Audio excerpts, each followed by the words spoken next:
Part two on our different kinds of insurance is our whole life insurance. So ito yung mga tinatawag nating traditional insurances, no?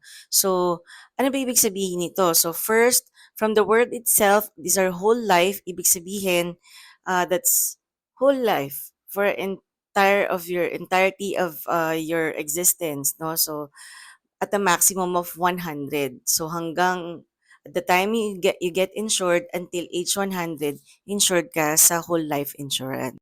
So paano ang payment terms nito? Whole life din. Pero good news, hindi lahat naman ay whole life babayaran. So we also have our options, no? Pwede nating bayaran into 10, 15, 20 years. No, meron tayong mga klase ng insurances under those limited pay programs. Also, kapag whole life or traditional yung insurance natin, these are participating insurances. Ibig sabihin, this earns dividends. Na kapag hindi natin kinuha, ay pwede din mag-earn, no? It has an opportunity to earn doon kapag iniwan mo lang siya doon. Although, it's up to you kung gusto mo nang kunin yearly. No? Pero pwede mo siyang iwan. Second, meron tayong tinatawag na guaranteed cash values.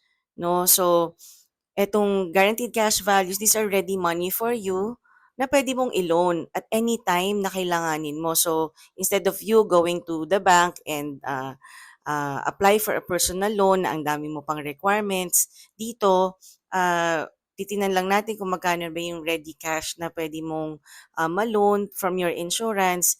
We'll just fill out a form and then submit lang kasama together with an ID, and then yun na, mapaprocess na yun sa'yo. Okay? But that will be deductible to your uh, insurance, no? Insurance coverage. So kung kaya mo siyang ibalik, mas maganda para buo pa rin yung life insurance mo. And also, one of the best benefit ng isang whole life insurance is to get endowment. Ano yung endowment? Ito yung cash payout na marireceive natin. Depende sa kung anong plan yung kinuha mo. Yung iba, meron tayong makukuhang endowment or cash payout for every other year until buhay yung insured until age 100. So, 'di ba napakalaking bagay na may nakukuha kang money from your insurance na hindi naman yan nililess doon sa amount na insurance mo.